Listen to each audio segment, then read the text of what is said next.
প্রিয় সাংবাদিক ভাইয়েরা, আসসালামু আলাইকুম। হিন্দু ভাইদের প্রতি রইল আদাব। আমরা গতকাল আপনাদের প্রেস ক্লাবে আমাদের প্রতিপক্ষ বন্ধুদের দেখলাম সাংবাদিক সম্মেলন করতেছে। কয়েকটা ইয়া দাও গো। কোন টেলিভিশন এটা? হ্যাঁ, রেহানা ফল মন্ডি, দেশি ফলের মার্কেট অবদান, জাতীয় দৈনিক পত্রিকা এবং লোকাল পত্রিকা এবং মিডিয়া টিভি ও বগুড়া প্রশাসন ইলেকট্রনিক মিডিয়া, যেমন বগুড়া প্রশাসন তৎকালীন সময়ে এডিশনাল এসপি ছিলেন হেলেনা ম্যাডাম, এডিশনাল এএসপি ছিলেন সুমন বাবু। তারা সব কিছুই জানে এই মার্কেটটি কীভাবে হয়েছে।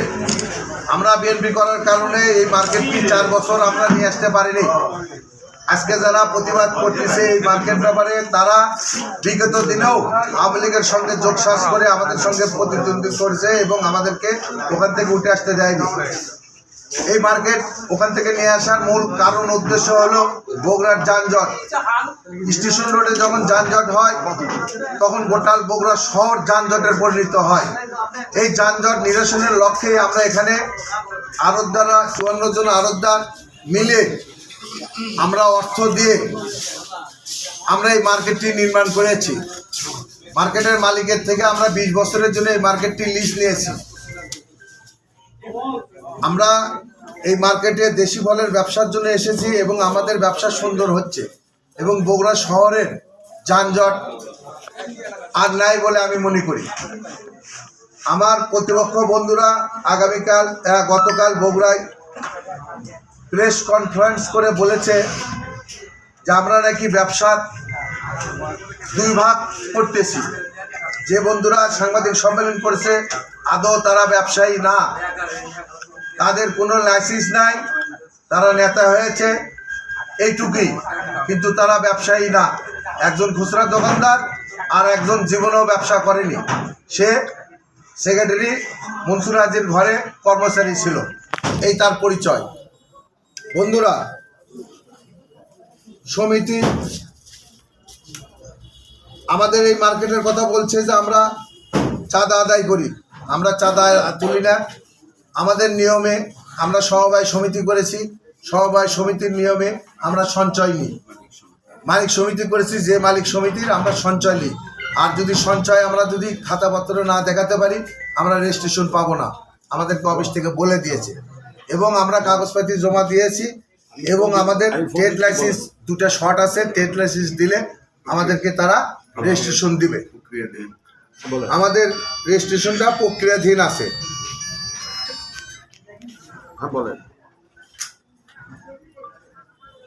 আবার ওখানে বলেছে যে ওনারা নাকি সরকারকে প্রচুর আয় দেয়। আমি মনে করি ওনারা সরকারকে 1 পয়সা দেয় না, কারণ সরকার আমাদের থেকে যে ট্যাক্স নেয় এবং এই আড়তদার রেহানা ফল মন্ডি সরকারিভাবে ডাক হয়েছে, সেখানে আপনার 45 লক্ষ টাকা সরকারকে দিতে হয়েছে। বগুড়া পৌর সিটি কর্পোরেশন আমাদের ইজারদারের কাছ থেকে 45 লক্ষ টাকা নিয়েছে 1 বছরের জন্য। আমরা এই আয় ওরা দেখাতে পারবে না। এবং বগুড়া শহরে বগুড়া সিটি কর্পোরেশনের মাধ্যমে একটি দেশি ফলের আড়ত হিসেবে পরিচিত এটাই। এবং কাগজ কলমেও বগুড়া পৌরসভার রেজুলেশন, ডিসি অফিসে আইন শৃঙ্খলা মিটিংয়ের সিদ্ধান্ত এবং সকল পেপারসে এটাই হলো দেশি ফলের আড়ত। ওটা কোনো আড়ত না, ওখানে বিদেশি ফল বেচাকেনা হয় এবং এখানে বিদেশি দেশি দুটাই বেচাকেনা হয়। আপনারা নিজেরাই দেখে যান। ওখান থেকে আমাদের আসার উদ্দেশ্য কেন, আমরা ওখান থেকে কেন আসলাম? ওখান থেকে আমরা আসছি, ওখানে একটি ঘরের ভাড়া নিচে 20,000 টাকা, উপরে 65,000 টাকা। আর এখানে আমরা ঘর ভাড়া দিচ্ছি উপরে 7,500 টাকা আর নিচে হলো 5,000 টাকা। তাহলে আমরা আড়তদারদের ভালো করতেছি কি না খারাপ করতেছি আপনাদের কাছে প্রশ্ন থাকলো। দ্বিতীয়ত সেক্রেটারি বলে পরিচয় দিচ্ছে, উনি ব্যবসায়ী না, ওনাকে তো আমরা কোনোভাবেই মানব না, উনি ব্যবসায়ী না। আর যাই সভাপতি হিসেবে পরিচয় দিচ্ছে উনি হলো একজন খুচরা ব্যবসায়ী, যারা আমতলা নামে পরিচিত আমতলার ব্যবসায়ী আমাদের বগুড়ার আড়তদার ভাইদেরকে ধ্বংস করেছে। এটা কাগজ কলমে আপনারা যদি প্রমাণ চান আমরা প্রমাণ দিয়ে দেব। লক্ষ লক্ষ টাকা ওই আমতলির খুচরা ব্যবসায়ীরা আমাদের আড়তদার ভাইদেরকে ধ্বংস করেছে। তারপর আমাদের এখানে আমরা 55 জন আড়তদার এখানে 2021 সালে আমরা 1 লক্ষ টাকা এখানে জমা দেয়া এখানে আমরা মার্কেট নির্মাণের কাজ শুরু করি। বাকি অর্থ আমি বহন করি। এই মার্কেটের টোটাল খরচ হলো 3,75,00,000 টাকা। বাকি টাকাটা আমি ব্যক্তিগতভাবে নিজে ইনভেস্ট করি। আমি আর উদ্যোক্তা ছিলাম এবং সকল আড়তদার মিলে আমাকে এই দায়িত্বটা দেওয়া হয়েছিল। যার যে পয়সাটা আমি 2023 সালে মার্কেট চলে আসার পর 24-এ মার্কেট এখানে আসার পর সবাই আমাকে টাকা দিয়ে ঘর ডিট করে নিছে। ওনারা বলতেছে যে 1 ঘর 3 জনকে দেওয়া হয়েছে। আমি আপনাদের মাধ্যমে চ্যালেঞ্জ শুনলাম, 1 ঘর 3 জনের ডিট যদি ওরা নিয়ে এসে দিতে পারে তাহলে আমরা 54 জনই 54 খান ঘরই ওদেরকে লিখিয়ে দিব। বন্ধুরা আমার, বিভাজন কথা বলছে, কিভাবে বিভাজন করলাম? আমরা তো কোনো আড়তদারের ক্ষতি করিনি। আমরা 60,000 টাকার ভাড়া 7,500 টাকা দিচ্ছি। আমরা ওখানে 3 মাস ব্যবসা করতাম, এখানে 12 মাস ব্যবসা করতেছি। তাহলে আড়তদারের ভালো করতেছি না খারাপ করতেছি? যারা এইসব কথা বলতেছে ওরা তো আড়তদারই না। ওর কলোনিতে একটা দোকান ছিল পপুলারের সামনে, কলোনি বাস স্ট্যান্ড টার্মিনালের সামনে, দোকানটা ভাড়া দিয়ে রাখছিল রাজু নামে ওর কমিটি ক্রিয়া সম্পাদকের কাছে। কয়েকদিন আগে সেক্রেটারি হওয়ার পর ওই দোকানটা সে কারে নিয়েছে, দোকানটা আরেকজনকে দিয়েছে। সে কিভাবে আড়তদারের সুখ দুঃখ বুঝবে যে নিজের স্বার্থ ত্যাগ করতে পারে না? আমি স্বার্থ ত্যাগ করে এই মার্কেট থেকে এই যে গত রমজানে কোটি কোটি টাকার খেজুর ওই মাঠে আমরা দিয়েছি, ওই মার্কেটে দিয়েছি। একটি লোকের কাছ থেকে আমরা টাকা নিইনি, একটি আড়তদারের কাছ থেকে টাকা নিইনি। তারা বিক্রি করে তাদের লভ্য অংশ রেখে আমাকে টাকা দিয়েছে। তারপরেও ওই মার্কেটে এখন আমি 23 লক্ষ টাকা পানিয়ালা আছি। বন্ধুরা আমার, তাহলে আড়তদারকে ভালো খারাপ আর কে বাসে? সোফাবাজরা না আমরা যে ব্যবসা করি আমাদের লাইসেন্স আছে, আমরা লাইসেন্স নিয়ে ব্যবসা করি। ওরা তো আড়তদারও না, ওদের কোনো লাইসেন্সও নেই। আমি চ্যালেঞ্জ করে বলতেছি আপনাদের বন্ধুরা আমার, ওই সমিতির হিসাব নিকাশের কথা বলছে যে আমি নাকি 11 লক্ষ টাকা মারা গেছি। 11 লক্ষ টাকা আমার কাছে আছে, ঠিকই আছে, আমার কাছে টাকা আছে, আমি টাকা নিছি। এবং আমার যদি অসৎ উদ্দেশ্য থাকতো তাহলে টাকা কিন্তু আমি কোনো স্লিপ করতাম না। আমি অফিস কেরানির কাছে ডায়েরি আছে, আপনারা যা দেখতে পারেন। আমাকে যেদিন যে টাকা দিছে আমি কিন্তু সই করে নিছি এবং সমস্ত হিসাব আছে এবং খরচের সমস্ত হিসাব ওই ইয়ার কাছে আছে। ওখানে ওনারা যখন সমিতির সাধারণ সভা করছে সেই সময় আমি ছিলাম না, আমি 1 সপ্তাহের জন্য বাইরে ছিলাম। তো ওই কারণে আমি সমিতির হিসাবটা ওনারা আমার থেকে চাইলে আমিও দিতে পারি। আমার এই মার্কেটের হিসাব পরবর্তীতে নির্বাচন কমিশনার আসেও আমার কাছে চাই।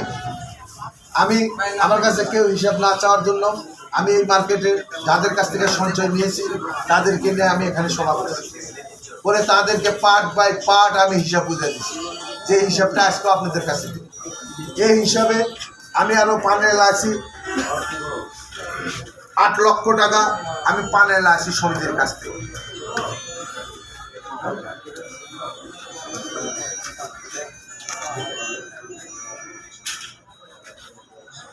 $8 লক্ষ টাকা আমি সমিতির কাছে পানেল আসি, সমিতির কাছ থেকে আমি পানেল আসি।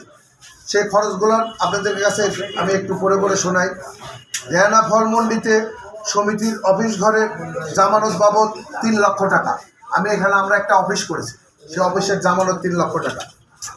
সাধারণ সম্পাদক জুলফিকার আলম তুষার ভাইয়ের লোন পরিশোধ করছে 1,38,000 টাকা। সাবেক সেক্রেটারি ওই মার্কেটে যে একটা ঘর আছে, আমাদের অফিস আছে, ওই অফিস করতে খরচ হয়েছিল 1,38,000 টাকা বাকি ছিল। ওই বাকিটা এই মার্কেট থেকে আমি পরিশোধ করেছি। অফিস কর্মচারী বেতন দিচ্ছি 1,23,000 টাকা। আপনার সাংবাদিক ও প্রশাসনিক বিভিন্ন আপ্যায়ন খরচ গেছে 1,18,000 টাকা। আড়তদার সহ বিভিন্ন ব্যক্তি ও প্রতিষ্ঠানে আম, লিচু সহ বিভিন্ন ফলমূল প্রদান করছে 1,05,000 টাকা। আপনার রেহানা ফলমন্ডিতে সিসি ক্যামেরা স্থাপন করেছি 96,000 টাকা। রেহানা ফলমন্ডিতে সমিতি অফিসে এসি স্থাপন করেছি 90,000 টাকা। আমাদের এখানে যে পাইকার আসে আমের সিজনে প্রচণ্ড গরম, আপনারা তো জানেন আজকেও কি গরম, এই জন্য তারা যেন কোনো কষ্ট না পায়, এই জন্য তাদের ঘরে এসি লাগানো হয়েছে। সমিতির সদস্যদের মাঝে আর্থিক সহায়তা প্রদান করা হয়েছে। আমাদের আড়তদার যে ভাই মারা গেছে তাকে টাকা দেওয়া হয়েছে, যে যে আড়তদারের বোনের মেয়ের বিয়ে হয়েছে তাকে টাকা দেওয়া হয়েছে, যে আড়তদারের অসুখ হয়েছে তাকে সাহায্য দেওয়া হয়েছে। এই সাহায্য দেওয়া হয়েছে হলো 86,000 টাকা। এটা বগুড়া পৌরসভার সাবেক মেয়র সাহেব রেজাল্ট করি, বর্তমান মাননীয় সংসদ সদস্য রেজাল্ট করি বাদশা ভাইয়ের হাত দিয়ে দেওয়া হয়েছে, এবং আমার সঙ্গে সভাপতি সেক্রেটারি সাহেব আসছিল, সেই ফুটেজও আছে। রেহানা ফলমন্ডিতে সমিতির অফিস মার্কেট আসবাবপত্র কেনা হয়েছে 84,000 টাকা। এটা সাবেক সেক্রেটারি সাহেব তুষার সাহেবের হাত দিয়ে কেনা হয়েছে। অস্থায়ী কর্মচারী বেতন প্রদান করা হয়েছে 81,000 টাকা। আপ্যায়ন খরচ হয়েছে 57,000 টাকা। আমি নিজে ব্যক্তিগতভাবে 8,00,000 টাকা সমিতির কাছে পাবেন না। তারপরও যেহেতু ফল ব্যবসায়ী সমিতির টাকাটা, ওই ভাইয়েরা যদি বন্ধুরা যদি মনে করে ওই অফিসে ফল ব্যবসায়ী সমিতির অফিসে আপনার যে অফিস সহকারী আছে তার কাছে টোটাল হিসাব আছে, আমি কীভাবে টাকা নিয়েছি, কীভাবে খরচ করেছি, প্রত্যেকটা টাকার ভাউচার আছে। যদি তারা কোনো ভাউচারকে অপছন্দ করে আমি সঙ্গে সঙ্গে আমার পকেট থেকে টাকা দিয়েছি।